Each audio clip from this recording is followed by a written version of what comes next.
Most people believe manipulation is loud, aggressive, and obvious. But the most dangerous manipulation is silent, polite, and disguised as care. Today, we will expose the hidden strategies used by leaders, lovers, rulers, and everyday influencers so you can recognize, resist, and if needed, use them in the dim halls of power where ambition whispers and loyalty is bought with smiles. The wise understand that influence is not granted, it is taken. I, Niccolò Machiavelli, will now reveal the 5 ascending levels of manipulation used by rulers who wish to command not just the actions of others, but their very thoughts. Observe carefully, for what I am about to reveal is the very foundation upon which all manipulation rests. The world you live in does not reward truth, it rewards appearance. Men do not follow what is, they follow what they believe. And belief, my dear listener, is a fragile, shapeable thing. If you wish to understand power, influence, and how certain individuals bend entire crowds with nothing but a smile and a whisper, you must first grasp that reality matters far less than perception. A person can be cruel, selfish, or hollow inside, but if the world sees them as noble, generous, and sincere, then society will defend them, praise them, and even fight on their behalf. So the first level of manipulation is simple in concept but subtle in execution. Do not waste your efforts improving your reality. Improve the way your reality is perceived. Consider this. Most people do not investigate deeply. They do not examine a man's actions closely or question a leader's motives thoroughly. They judge based on impressions. First impressions, emotional impressions, social impressions. A carefully crafted image is a shield stronger than steel and more enduring than any fortress. Imagine 2 kings. One is genuinely kind and noble, but poorly spoken, awkward, unsure of himself. The other is cruel, calculating, but speaks with charm and certainty. Which one will the people follow? Which one will inspire loyalty? Which one will be loved, admired, defended? It will not be the noble one. It will be the one who appears noble. Because humans crave stories, symbols, and reflections of what they want to be true, not what is actually real. If you present yourself as wise, they will believe your decisions are correct. If you present yourself as virtuous, they will justify your mistakes. If you present yourself as powerful, they will assume you deserve authority. This is why rulers, seducers, leaders, and even common manipulators learn to master expressions, tone, posture, and timing. The world does not look into your heart. It only sees what you allow it to see. And here is where the art begins. You must create a persona, a carefully crafted version of yourself designed to evoke the reactions you desire. If you wish to be trusted, you must present warmth and understanding, even if you feel none. If you wish to be feared, you must show unwavering confidence, even when uncertainty gnaws at you. If you wish to inspire devotion, you must appear unshakably loyal, even while your mind calculates multiple betrayals ahead. To manipulate perception, one must practice restraint. Do not speak everything you feel. Do not reveal everything you know. Do not display every emotion that flickers through your mind. The wise manipulate their image as an artist manipulates paint. Every gesture is deliberate, every word chosen, every silence intentional. Here is the core advantage. Once you control perception, you no longer need to control reality. People will invent reasons to admire you. They will fill in missing explanations in your favor. They will make excuses for your mistakes.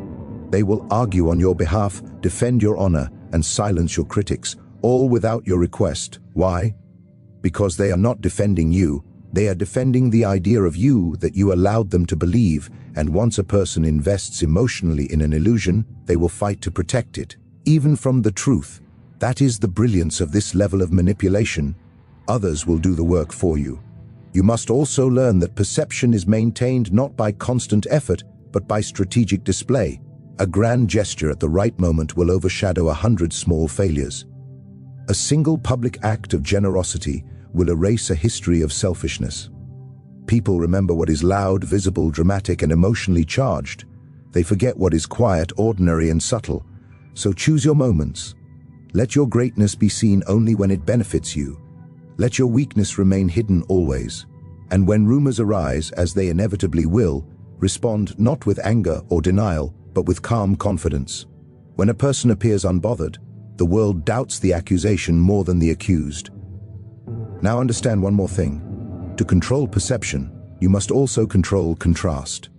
If you wish to appear strong, keep weaker voices near you. If you wish to appear intelligent, let others speak first so their mistakes illuminate your clarity.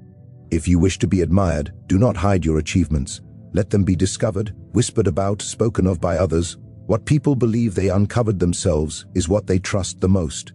And above all, never let them see you desperate for approval. The moment you beg to be liked, you lose your advantage. Admiration must come to you seemingly on its own, as if it were a natural response to your presence. Even if every detail was carefully engineered, remember this understanding as a living principle: truth does not matter, perception does. Reality does not rule men, stories do. A well-crafted identity is more commanding than any honest character could ever be. The one who controls the narrative controls the crowd. The one who shapes the impression shapes the outcome. The one who masters perception, in time, masters everything. Now that you understand perception, we move deeper into the anatomy of influence. Know this: human beings do not make decisions through logic. They justify decisions through logic. The true engine of every choice, every alliance, every betrayal, every vow of devotion is emotion, fear, desire, pride, love, guilt, anger, jealousy. These are the strings that move the human puppet. The wise manipulator does not pull all of them at once. He only pulls the one that produces the reaction he seeks. If you wish to guide the actions of another, you must first understand what governs them internally. Every person carries an emotional weak point, a wound, an unmet need, a hunger. Some crave validation, some crave safety, some crave affection. Others crave dominance, respect, or revenge. To control a person, you do not change their nature, you align yourself with their longing and position yourself as the one who can fulfill it or threaten it. Imagine a man who is terrified of being alone. You need not command him. You simply imply that your presence is his protection. He will cling to you, he will defend you, he will forgive your every flaw. His fear has already made him loyal. Imagine a woman who prides herself on her intelligence. You need only admire her mind in a way others do not. She will seek your approval, even compete for it. Her pride has already made her predictable. This is the art. Identify the emotional currency that a person values and then become the banker who controls it. The simplest emotion to manipulate is fear. Leaders throughout history have used it to secure obedience. When a person fears loss, danger, judgment, abandonment, or failure, they become highly suggestible. A fearful mind seeks someone to follow, someone who promises safety, direction, or certainty. But fear must be balanced. Too much fear creates rebellion. Too little fear creates independence. The master manipulator applies it like seasoning, just enough to make obedience feel like the person's own idea. Yet fear alone is not the highest tool. Loyalty is far more valuable. Loyalty is not built through shared morality, but through shared vulnerability. When someone confides in you, they unknowingly give you leverage. When someone feels you understand them truly deeply, they bond themselves to you. They interpret your guidance as partnership, your influence as trust, your control as love. People will endure hardship, humiliation, sacrifice, and even betrayal if they believe the one leading them cares. And here lies the paradox. Care must be performed, not necessarily felt. One does not need to feel loyalty to inspire it. One only needs to communicate it the way the target most wishes to receive it. A soft word, a timely compliment, a moment of exclusive attention. The performance of loyalty is the bait that lures true loyalty from others. Another powerful emotion to control is guilt. If a person believes they owe you gratitude or apology, you gain authority over them. Make someone feel they have failed you, disappointed you, or neglected you, and they will labor tirelessly to regain your approval. They will justify your behavior to themselves. They will silence their own doubts. They will discipline themselves on your behalf. And the most effective guilt is delivered not through scolding, but through quiet, dignified disappointment. The less you demand, the more they chase. The softer your tone, the deeper the wound. But the most intoxicating emotion to manipulate is desire. Not just romantic desire, though that is powerful, but the desire to be admired, to be respected, to be chosen, to be special. When you make someone feel seen in a way no one else sees them, you become irreplaceable. When you make someone feel they can be great, with your guidance, you become essential. Desire makes people overlook warning signs. Desire convinces them that they are acting on their own will, even as they move exactly where you want them. It is not enough to know these principles. You must observe them. Watch how people react when they are afraid. Watch how their eyes shift when they feel envy.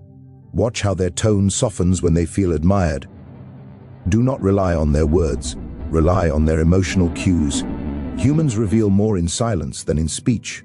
When speaking, your power is in contrast. Warmth means nothing without the possibility of coldness. Approval means nothing without the possibility of withdrawal. Love means nothing without the possibility of loss. The master manipulator does not overwhelm with emotion, they calibrate it. A moment of affection after a period of distance makes the affection feel precious. A moment of reassurance after tension makes the reassurance feel meaningful. Emotional rhythm is the puppet string.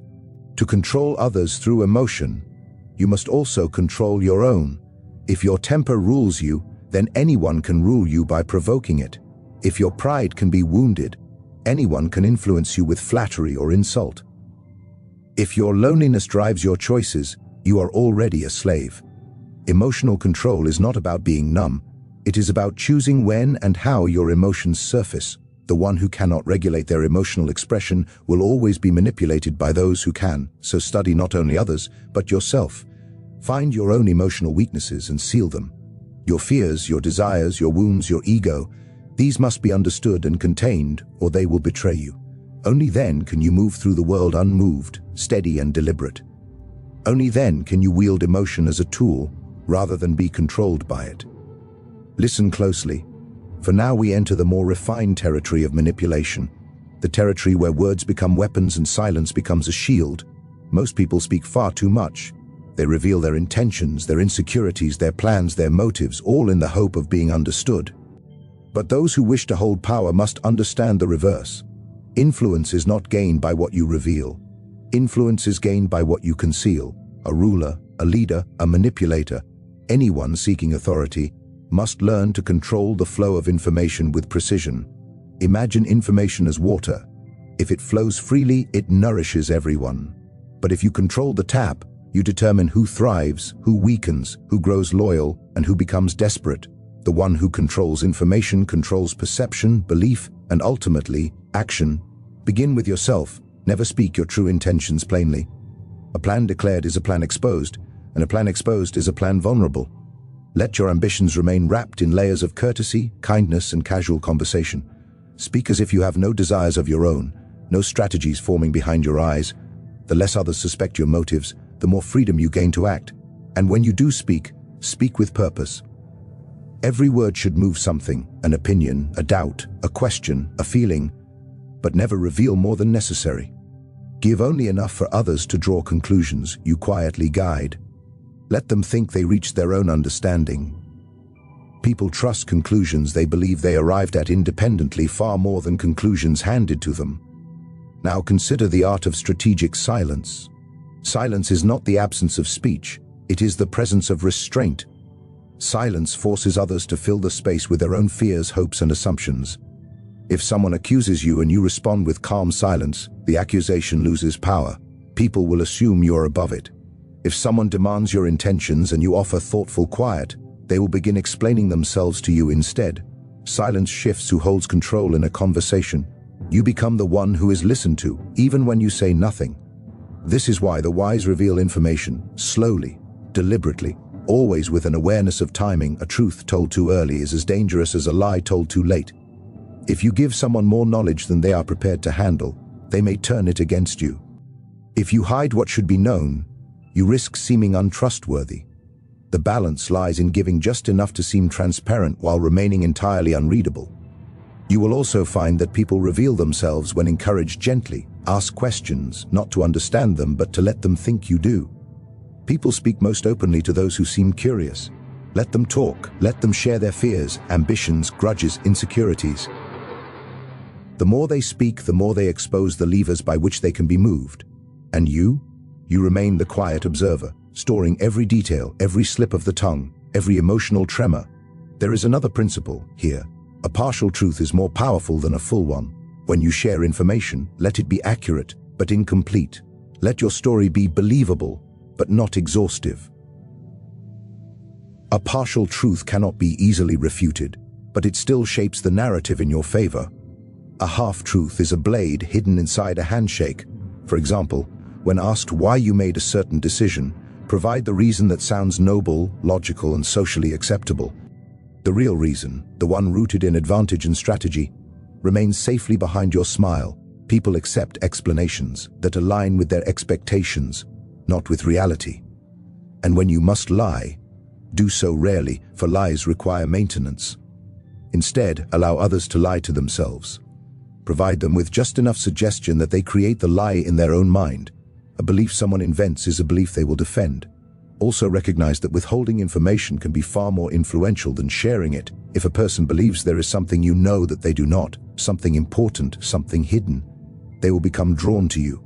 They will watch you. They will try to earn your trust. They will wonder what secret, advantage you possess.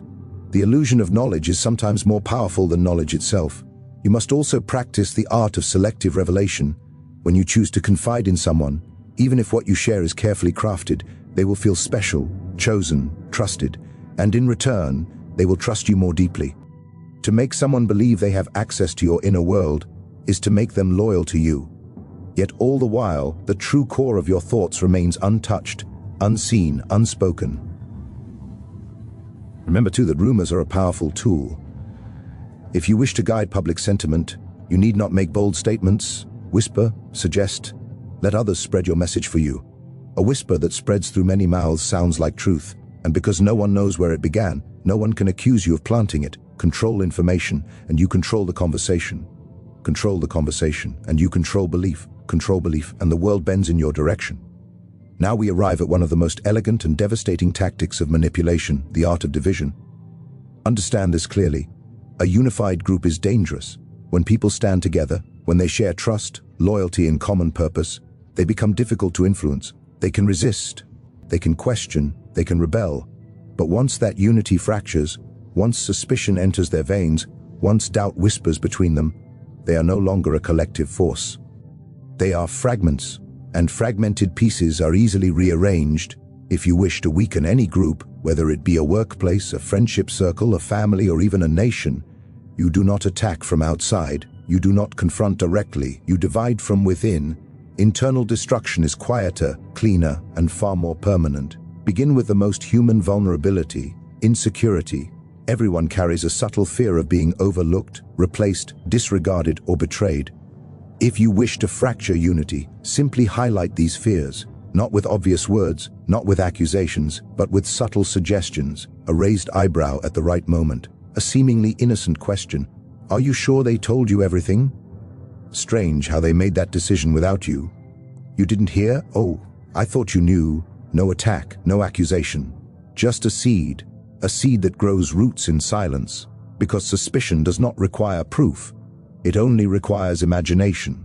And once someone begins imagining betrayal, they will find evidence everywhere, even where none exists. Now, division does not always mean conflict. Sometimes it is enough to distract. People cannot resist you if they are too busy resisting each other. Give them a small disagreement and watch it grow. Push them to compete for attention, for recognition, for approval. Turn cooperation into rivalry by making each believe they deserve more than the other. A group that quarrels is a group that cannot organize. If you are subtle, they will believe the division came from their own feelings, not from your influence. This is the highest form of manipulation, not to strike with force, but to guide with invisibility. But division is not solely emotional, it is also strategic. Identify who in the group holds influence, not the one who speaks the loudest, but the one others listen to when decisions matter. Their loyalty is your primary target. Do not confront them, befriend them, compliment them, offer them something, information, opportunity, attention, that makes them feel uniquely valued. Once the influential person trusts you more than they trust the group, the entire group structure weakens. And when influence is split, leadership collapses. There is also a powerful tactic in selective elevation. Raise one person above the others, not openly but subtly. Give them praise others are denied. Give them responsibility others wanted. Give them closeness others envy. The others will not resent you. They will resent the one elevated. Envy corrodes alliance faster than any external pressure. They will begin to compete for your favor, and in competition, unity dissolves. The key is to appear innocent in all of this. If someone accuses you of causing division, express confusion, show empathy, nod slowly and say, "I only want to help." Those who manipulate well are never seen as manipulators. They are seen as confidants, advisors, even saviors. Now let us speak of distraction. Distraction is the art of pulling attention away from what matters. People cannot resist you if they are looking in the wrong direction. When tension rises, introduce a new worry. When suspicion forms, introduce a new goal. When someone is close to discovering your intentions, give them something emotionally stimulating to occupy their thoughts. It may be a conflict with someone else. It may be an urgent problem that requires immediate focus. It may be a moment of passion, humor, or shared vulnerability. Humans cannot hold deep suspicion and intense emotions simultaneously. One always displaces the other. But to master division fully, you must understand timing. You do not fracture a group at its strongest. You fracture it at subtle moments of strain. When someone is tired, when someone feels unappreciated, when someone feels unheard. At those moments, one whisper can do more damage than 1,000 arguments. Do not overwhelm with force. Apply pressure like a craftsman tapping a chisel. Small strikes, repeat, until the stone splits on its own. Remember, you are not trying to destroy people. You are trying to make them unable to form unity against you. A fractured group is manageable. You can guide their actions, shape their decisions, and ensure that whenever conflict arises, it is among themselves, not toward you. People rarely realize the manipulation because they are too busy protecting their ego. Pride blinds them. Each person believes they are acting independently, when in truth, you have simply offered them perspectives that fed their personal fears, desires, or grievances. A divided group no longer speaks with one voice. A divided group does not share information. A divided group does not plan. A divided group does not resist. This tactic is not loud. It is not dramatic. It is not violent. It is slow, patient, and surgical. It requires observation, timing, and the discipline to remain unseen, but once done properly, the results are near impossible to reverse. Now we arrive at the most subtle and enduring form of manipulation, the slow, almost invisible shaping of another's dependency. This tactic does not strike, does not shock, does not force. Instead, it cultivates. It grows influence like a vine, wrapping softly around the mind and spirit of the target, until one day they find they cannot move without brushing against your presence. Understand this clearly. People do not surrender control all at once. They give it away bit by bit. A favor accepted here, a reassurance needed there, a decision deferred, a habit formed, and before they realize it, their thoughts, emotions, and choices are intertwined with yours. This is not domination. This is conditioning. To begin, you must first offer value, not overwhelming value, not perfection, just enough to be noticed, to be relied on, to be the solution in small moments. Help them when they are slightly uncertain. Be present when others are absent. Offer direction when they hesitate. This is the hook, not dramatic, not intense, a quiet presence that begins to feel essential. Then, as they lean toward you, you adjust. You respond precisely to the needs they reveal. If they crave comfort, you become calm. If they crave guidance, you become wise. If they crave admiration, you become the one who sees them. You adapt, not to reflect who you are, but to reflect who they wish you were. And in this reflection, they find attachment.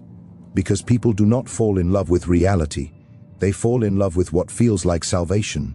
Once they trust you, you do not seize control. You allow them to choose to give it. Ask questions like, "What do you think is best?" Even when you already know the answer. Let them speak, then nod at the parts that serve your direction. Soon, they will begin pausing, waiting for your eyes, your tone, your approval. This is where the conditioning deepens. The dependency grows when you make yourself the source of emotional balance. When they are unsettled, you provide certainty. When they are anxious, you provide safety. When they are confused, you provide clarity. Gradually, they associate your presence with relief. And once a person believes you remove their discomfort, they will protect your position in their life. even against their own instincts. But do not be too constant. Too much presence dulls desire. Too much support becomes ordinary. A dependency must be nurtured through rhythm, presence and absence. Give warmth, then create distance. Give reassurance, then step back. Give attention, then become slightly unreachable. This contrast makes the person crave your return. The mind chases what it cannot fully secure. The heart attaches most to the thing that does not always stay. You are teaching them to need you, not through force, through pattern. Over time, they no longer ask, "Do I want them?" They begin asking, "What would I do without them?" And once a person frames their life with you as a reference point, you control not just their choices, but the context in which they make choices.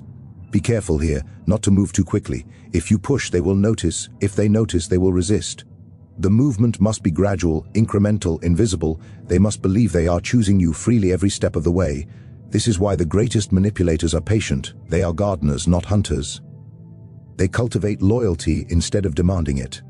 They do not trap their target. They make the target walk willingly into the web.